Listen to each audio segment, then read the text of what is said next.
Hello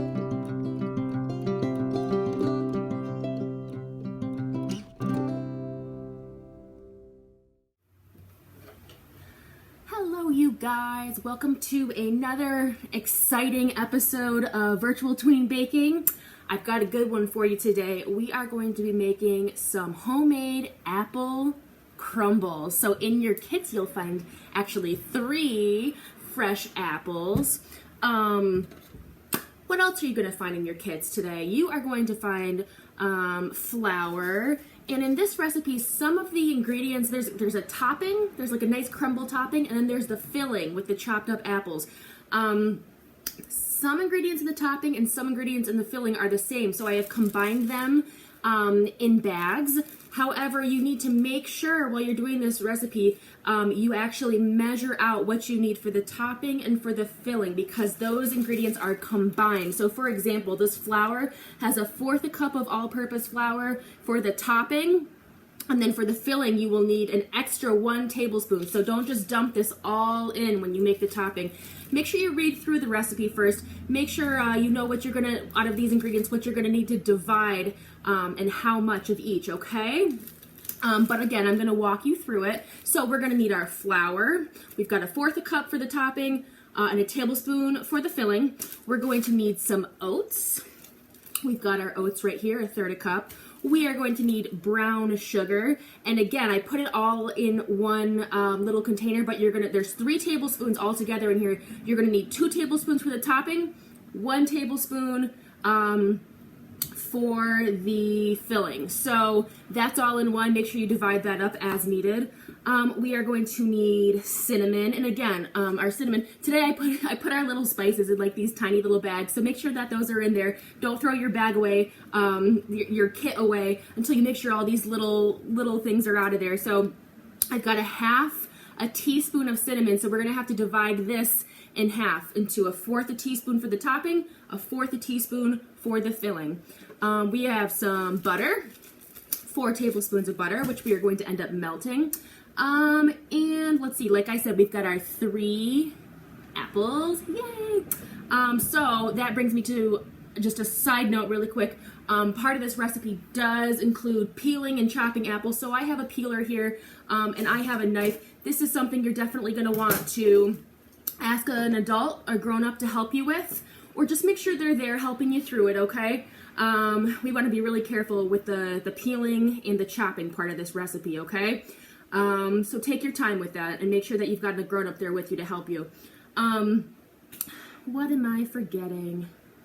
I think that's everything. You get your little loaf pan right here. Like I said, for the filling, brown sugar, flour, cinnamon. Oh, and you've got a little tiny bag of salt here also. So I think that's everything. I've just got some bowls here that I'm gonna need, and I've got some measuring cups and measuring spoons to help divide stuff up. But I think we should jump right in. I'm gonna actually start out by preheating my oven to 350 degrees, and I will meet you, that's step 1, so I will meet you at step 2, okay? All right. Okay, so my oven is preheating at 350 degrees, and before I move on, just really quickly, before I move on to step 2, you guys can either, we're gonna grease our little loaf pans here, so you can either take that stick of butter in your kit and just rub some of that right in your loaf pan, or if you have cooking spray at home, which I do, I'm just gonna give that a nice little mist of that, and that will help things not to stick to our pan. So that is the end of step number 1. So now we can put that aside. Let's look at step number 2. In a medium bowl, mix all topping ingredients except for butter, and remember to reserve the specified amounts of brown sugar, flour, and cinnamon for our filling. All right, so here is my medium bowl. So for our topping, we are going to mix 1/4 cup of flour, which I've got in this bag, and again, I'm actually going to measure that out and reserve a tablespoon for our filling. So I've got 1/4 cup here, and that leaves me with about a tablespoon left in there. So I'm gonna put my 1/4 cup in here, and this is for our nice crumble topping. We are going to need 1/3 cup of our oats.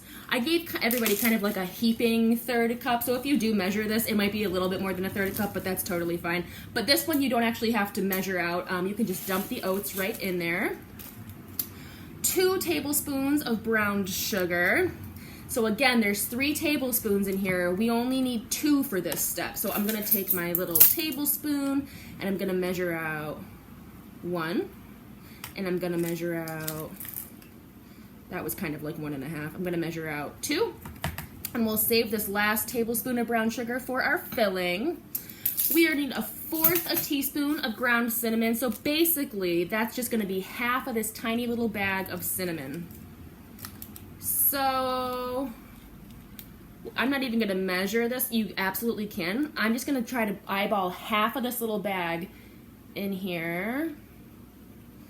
And I think that's good. And we're gonna put maybe a little bit more. We're gonna put the rest of the cinnamon aside for the filling. Okay. So we are going to combine all of that except for the butter. So if you wanted to use a spatula or even a whisk, you can do that. I've got a fork right here. I'm just gonna kind of toss these around. And again, don't add your butter yet because we still have to melt that. We want this all to be kind of one, you know, even mixture. If there's a couple little clumps in there, it's okay. It actually adds to the texture of the crumble. It doesn't have to be absolutely, you know, evenly distributed. But for the most part, I mean, you want all these good little things. In every bite you take, you want there to be a little bit of each of these ingredients. So we do want to spread it out the best we can. So there's my mixture. The oats, the flour, all that stuff. Smells really good. That cinnamon smells amazing, and the brown sugar. So that is my topping. So now we are going to move on to step number 3. With fork or hands, mix in melted butter with our topping until crumbly. So I'm gonna go melt my butter and then I will be back and show you guys how to mix that up. All right, I microwaved my butter for a little over 30 seconds, so it is now nice and yellow and liquidy. There, you can kind of see it in there. So basically what I'm gonna do now is we're gonna put our wet butter right into our dry topping ingredients. I'm just gonna pour it right in there. Lovely. So then step number 3 says, with fork or hands, clean hands, mix in melted butter with topping ingredients until crumbly. I'm gonna take this fork I was using and just kind of toss this around a bit. And you're gonna see some little crumbles, some little like balls of ingredients. The wet and the dry ingredients are gonna form kind of like a crumble mixture. We wanna mix this really well. So, sometimes it is for this step easier to use your hands. You can kind of, oh, my oven's preheated. You can kind of toss it a little bit. And you can see, it looks like a little bit wet, but it has these little crumbles that have formed. And this is what we're going to crumble on top of our filling mixture with those chopped apples. If you find that your crumble mixture is a little too wet, a little too like mushy, you can take a little bit more of your flour, which I'm actually gonna do, and just sprinkle it right on there. And give it another little toss. We don't want this to be like a pure liquid mush. It needs to be, you know, have a little bit of a crumbly texture to it. So we're tossing that. So that's what mine looks like. It's kind of this like, it is moist, but it's kind of this nice crumbly topping with all of those ingredients in there. And now we are going to put this aside and move on to step number 4, which is with adult supervision, peel and chop apples into cubes. So I'm gonna work on that. I'll meet you guys at step number 4. I'm gonna put this aside, okay? Step number 4, with adult supervision, peel and chop our apples into cubes. So again, the apples I gave you guys, they might have stickers on them. So before you work with them, you might want to just peel those stickers off. You can wash them if you'd like, but we are going to skin them anyway, so you don't need to worry about, you know, making sure the skin is super duper clean. So like I said, for this step, it's gonna be easiest for one, have an adult with you to kind of help you through this, because sometimes using these peelers can be a little bit tricky. But I'm just going to peel my apples like this. I'll do one here, and then I'll do the other two off camera just to save some time. But I'm just peeling this slowly. Take your time. And if you don't have a peeler, you can have a grown-up do it for you with a knife. So make sure you're having a grown-up help you with this step. Even these things can be kind of sharp, so just be careful. Take your time with it. I like to pull it towards myself like this, making sure I'm getting just the skin. We want to save as much of this apple as we can. So I'm peeling. I've never been the best at this, but I'm making it work. All right. So there is my peeled apple. So far, so good. If there's a couple little skins in there, it's totally fine. It's edible. Okay. And like I said, I'm just showing you the first apple. I'm going to do the same thing with the second two apples here. To chop them, I am going to cut off 4 sides. So I'll show you here. I'm going to do 1, 2, 3, and 4. So I'm left here now with just this core. We don't need that. I'm going to put that aside, and I am going to chop off any little extra core bits that I might have missed in there. But I'm just going to cube these right up and put them in a separate bowl for our filling. So here's my filling bowl. And like I said, I'm taking my time with this. Make sure you got a grown-up with you, and I'm just going to chop them into cubes. So there you have it. Little cubes of apples. I'm going to stick those right in my bowl. Chop, chop, chop. If you want bigger cubes or smaller cubes, make it your own. Do it however you'd like. But again, just take your time with it. Be very careful. I have a little brown spot on my apple here. I'm just going to cut that part right off.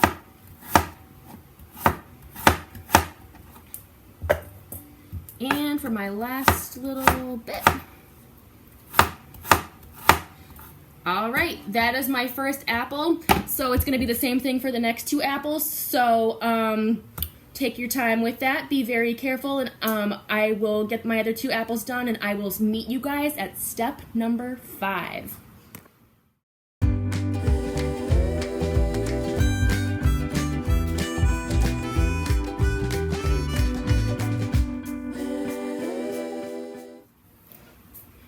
All right, I've got all my diced up apples here, skinned and diced, easy enough. And now we're moving on to step number 5. Mix together the filling ingredients with our cubed apples and place in our greased loaf pan.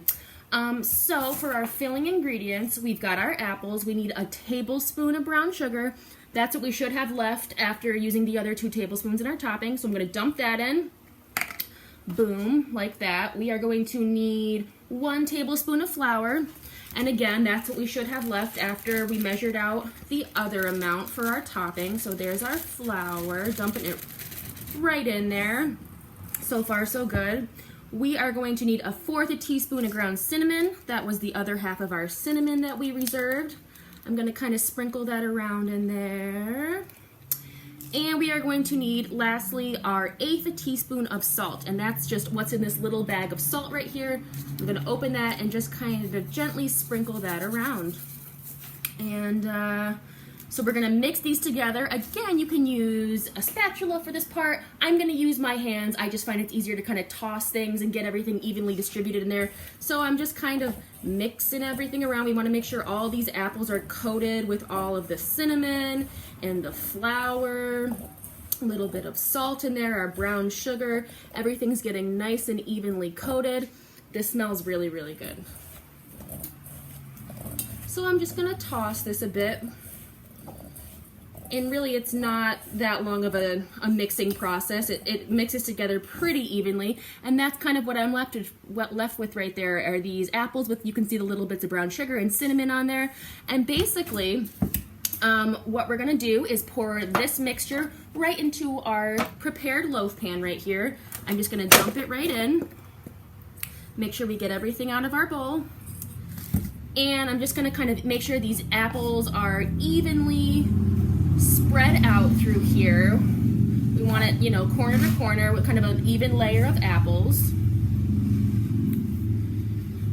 All right, and step number 6 is we are going to take, remember that topping we made and put aside? Now we are just going to sprinkle that ever so lightly on top of our apple mixture for number 6.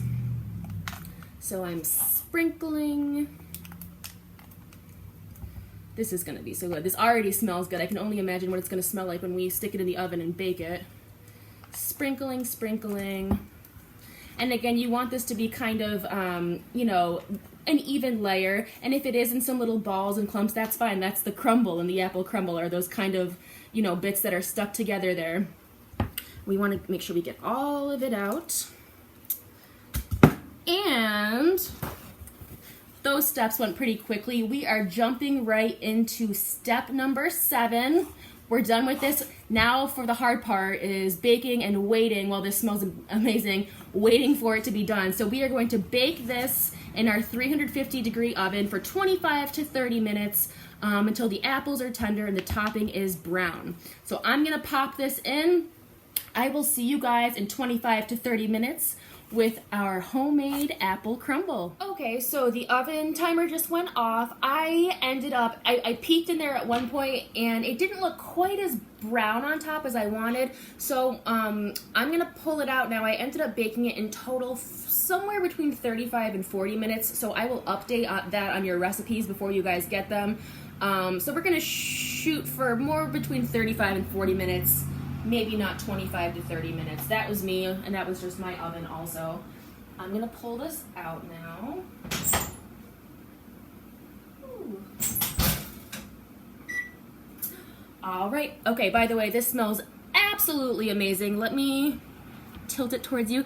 That's our apple crumble. It's very, very hot, so definitely be careful pulling it out of the oven. Make sure you either have a grown-up do it or use oven mitts. But you can see the nice crumble topping on top, and mine got a little bit golden brown there because I did leave it in there that additional few minutes. So it's really, really piping hot right now. This does taste great when you eat it warm, but when you pull it right out of the oven, you still want to give it some time to kind of rest a little bit, cool down a little bit. And this is a really good time if you have vanilla ice cream or whipped cream, get that out. That tastes absolutely great with this. That creamy texture kind of complements the apples and the crispness. So I definitely recommend serving it with whipped cream or ice cream. Something, even vanilla yogurt would be really good with this. That's just kind of my pro tip for you guys. I think I put that in the recipes also. So I'm gonna let this cool for a bit. I'm actually gonna make some homemade whipped cream. It's really easy. I just take heavy cream, a little bit of sugar, and I whip it right up, and I'm gonna have that on the side. Meanwhile, this is gonna cool. I'll check back in with you after my whipped cream is done, and we will try some of this. All right, you guys, the apple crumble is slightly cooled right now. I made some homemade whipped cream to serve with this. Let's see how this turned out. I'm just gonna, this isn't gonna like make pretty slices or anything. This is a kind of dessert where you really just take a spoonful and you just kind of plop it right on your plate. Oh my gosh, this looks awesome. Look at this. You can see the apples in there. You've got the crumble on top. I'm gonna take a spoonful of this whipped cream, put it right on top there, and there we go, you guys. That is it kind of looks like apple pie with those, the chunks of apple in there, but this is our finished, the whipped cream came right off. This is our finished apple crumble. I hope you guys enjoyed this recipe. It smells really nice, like cinnamon. It's a very warm kind of spice recipe. We're making it in the summer, but it's really great in the fall also. And like I said, serve it with some whipped cream or some ice cream. You can't go wrong. Thank you guys for watching my tutorial on how to make this. I hope you enjoy your finished product for this, and I will see you next time for Tween Baking. Bye-bye.